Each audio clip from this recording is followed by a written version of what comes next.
Dennis, and I'm a senior here at Salamanca High School. First, I wanted to say thank you for the opportunity to be part of such a great project.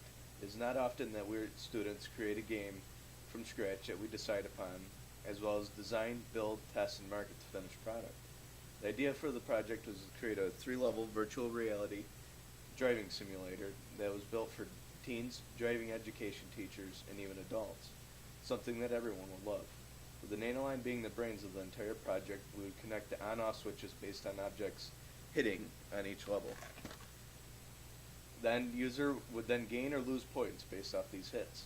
Us students decided upon 3 levels. We then designed, built frame and gameplay, designed electrical components and boards, graphic work, code and program, and connected it all together.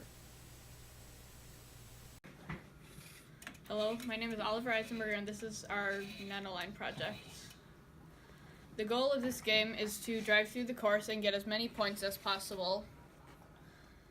Our point system works by having 2 contacts, and when either the contact closes or opens, it gives or takes away points. For example, on level 1, you start in the elevator and drive through the course. If you knock off one of the cones, then it subtracts a point. And if you knock into a tree, it also subtracts a point. At the end, you go back into the elevator, and it raises you up to the next level.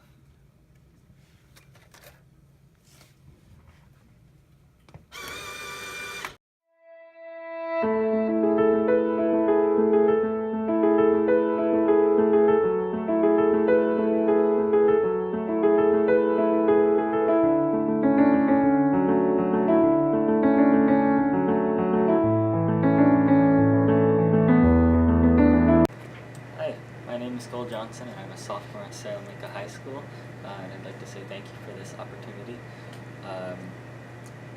When we first got the Nanoline, I started by building the base starter kit on the DIN rail, and once that was built and we knew what we were going to be building for the entire project, I realized that we were going to need a lot more I/O pins. So I built a circuit over here with an Arduino that was capable of interfacing with up to 64 pins, and with that we were able to connect every input from every sensor on every layer into this circuit, and you can see them wired up, coming up from each layer, coming over along the bottoms of each layer.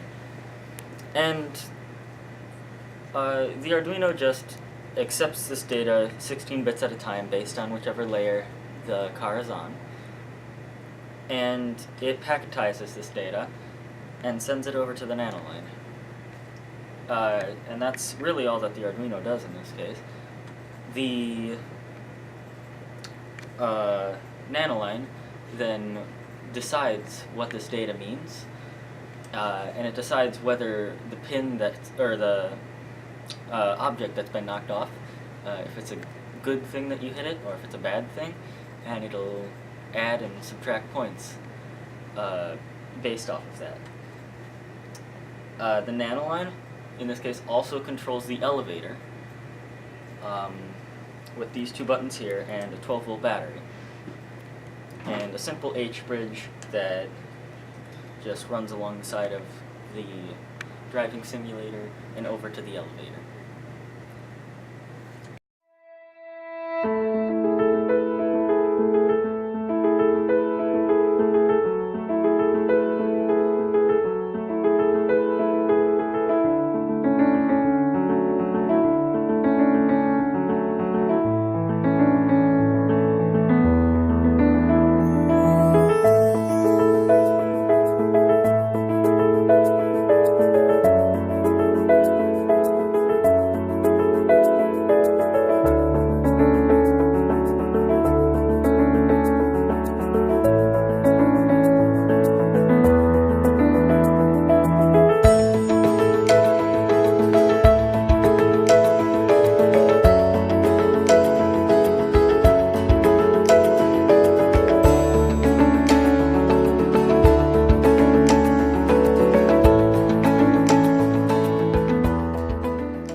first decided on what we were doing, one of the main challenges I had to overcome was how do you get 64, well, we thought we were going to have 4 layers, but how are we going to get 64 inputs total into the Nanoline? And I figured probably one of the best ways to do that was to build my own custom circuit and use an Arduino to compress the data and send it over to the Nanoline. And so to do that, I built my own custom circuit, wrote my own code for both the Nanoline and the Arduino to compress the data down into 4 bits of data and 1 bit, one basically sync bit. And then the Nanoline just latches onto that data, saves it, and the Nanoline interprets every input for all the layers, determines whether it's a good thing, a bad thing, whether it's a layer change, and so on. So really all that processing is done there. The Nanoline setup is almost the same as the one in the startup booklet. We'll have AC coming into it, regulated by this here, fed along the bus and empowering that, and all of our outputs and such will just be powered off that. Yeah, and then there's a little bit of a user interface over here. If you want to change layers, you have to push this button here. So that's down, this is up. Nah. But that's just done by an H bridge, and so that was a fun challenge because Nanoline runs on 24 volts and the motor runs on. Now I'm going to talk a little bit about judging criteria. Our project is a 3-level driver simulation game. We thought about going virtual reality at first. However, this day and age, students have grown up with virtual reality. In all honesty, some of the wellness has worn off. We then decided to go AR, not augmented reality, but actual reality. We noticed when we started building that every student who walked by or saw us working on our project wanted a try. We decided that this is the way to go since actual driving might be a new concept to many who are totally entrenched in virtual reality. With that in mind, I'll talk to you about the criteria of excitement and attractiveness to the teenage students. First off, what student doesn't love to drive? Our generation is appreciated using motor skills to control machinery. Also, we have a knack for using elevators. Putting it all together, what student wouldn't love to drive around objects in a competitive fashion? We as a team decided that this would be attractive to students our age. We believe students will have lots of laughs and a sense of competition when we try to get through all the levels. Hi, my name is Anthony Sibley here at Salamanca High School as a sophomore, and we are here doing this cool Nanoline project right behind me. Our project is a driving simulator, more or less, and it's creative in every single way that we can do. Like, we've created from scratch, and we've been on scratch, and we've designed it to be easy to duplicate and recreate. We did the buildings off of old boxes and some vinyl. Here are a little level down here. Just this one right here. And we use a sticky material printed off of a vinyl printer just to make this nice little building. Now, we've also created our obstacles off of 3D printing, which takes a lot of time and some effort, but we made do with what we had. So just this little tree we 3D printed, and we applied a little tape on the bottom just to allow us to do a scoring system with it.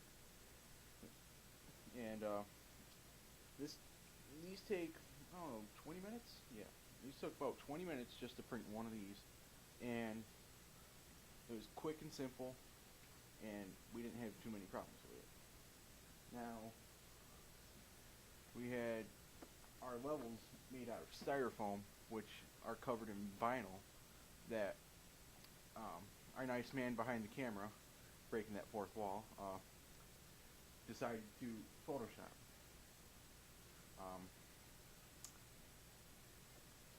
The sensors that we use are connected through an Arduino, and then they go into the Nanoline. So they use a wire that runs between them to communicate. And we set up a little steering wheel and gas pedals, and we were just make it easy to operate on different levels, and it really doesn't need to be on the levels. It can be anywhere, say in this room behind me. We wrote the software so that the Arduino and the Nanoline can speak to each other, and so that when the driver hits that obstacles, say the driver hits that tree or whatever very, very viciously,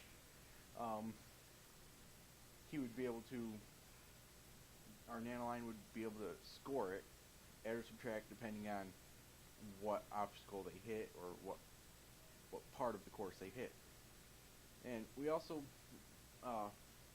made it so that it's easy to see on the Nanoline LCD, making it nice, making it our main point of this project. Now, we also did an elevator, and it was a little bit of a challenge to put together, to say the least. It was partly, how would say, we started with like Vex material, and now we're 3D printing it to make it look nicer, to make it run smoother, and it's just connected to a string and a motor. Now, the frame, this entire thing, was CAD design. Say, this metal was specified through, we had designed every little bit of the level in our CAD program. And CAD is computer-aided design, so it made it super easy to visualize, made it easier to see, and makes it easier to build when you have something to see. And there are many components to this project, and it was easier to put together with the CAD design. We created 3 levels off of this. We have level 1, it's meant to be nice and simple, easy to navigate, and it's a little parking lot. Now, if you jump, when you're all said and done with level 1, you're probably not going to have too much time on level 1, there's not too many obstacles, you get into level 2. So you jump into the elevator, and then you will raise it up to level 2. You get a bit more sophisticated with it. You reach a little country setting that has little roundabouts and buildings. And as you drive through, you're meant to go around the roundabouts and to make sure you don't hit anything like the fencing or the buildings.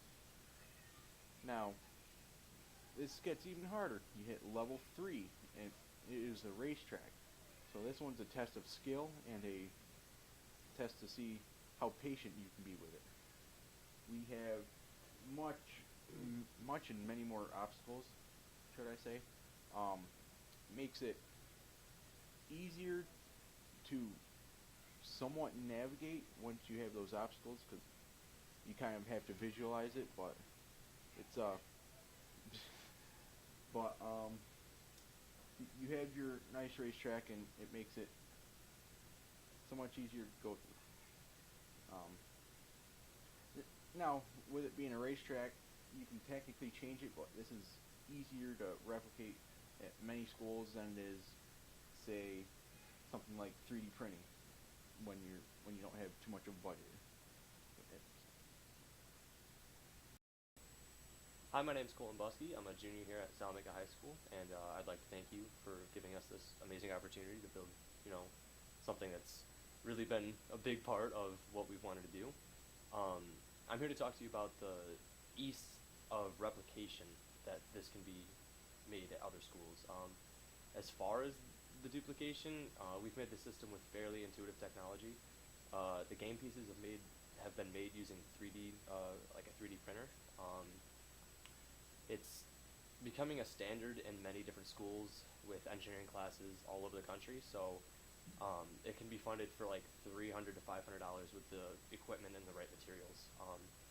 The field has been made with a latex printer, and the inkjet can produce to the same effect, which has been a luxury for many years, and are now must-have at public schools. The last major portion has been the structure that supports all of the technology in the levels. The structure has been made with metal. We got wood over here for the elevator, and different plexiglass that's on the outside. You can't see it now because we had to take it off, but there's plexiglass that's going to go along the outsides of it. And it can be, that stuff can be acquired through just many different retailers like Home Depot and Lowe's, and it's just really easy to cut to size and with just standard machinery like just a quick saw or tape measure and vise and all that stuff. So the motors and the wiring which were used were left over from previous projects and can be picked up from just another local hardware store. The last portion that factors into build was the driver controls and the vehicle that we use. So this stuff can be easily found online, like Amazon or eBay. Just something simple, really. The tangible assets that were required to build and replicate the project were really fairly common and just easy to find and locate. Doesn't cost too much. The limiting factor is expertise to conduct the project, which is kind of becoming prevalent in most public schools. Next comes practicality, conversion to use in everyday life. We believe that this project, however fun and creative, it does have a practical side to it. We thought that this system would be a great opportunity for a driver education teacher to use and demonstrate the rules of the road. As we mentioned before, it would be fairly simple to 3D replicate any obstacle that someone would want, including pedestrians, stop signs, animals, railroad tracks, and more. Using these simple 3D printed or purchased items can teach people simple driving rules of the road. One more point to discuss is inspiration and attraction to technology for other students. The Nanoline project allows us to create and design and showcase many different skills, utilizing and harvesting all these skills from students with natural aptitudes and sincere interests in all these areas that really makes it easy for engagement. There are serious skill sets that are focused on in this class, and these include graphic design, coding, programming, electrical, 3D printing, problem solving, math, engineering, and many more. Some students are better at some things than others, but the class is designed to help lift all students, including teachers, up in all areas. It also emphasizes group work, cooperation, allows for trial and error, room to fail and grow, and room to learn and succeed by virtue of not giving up and working together as a team.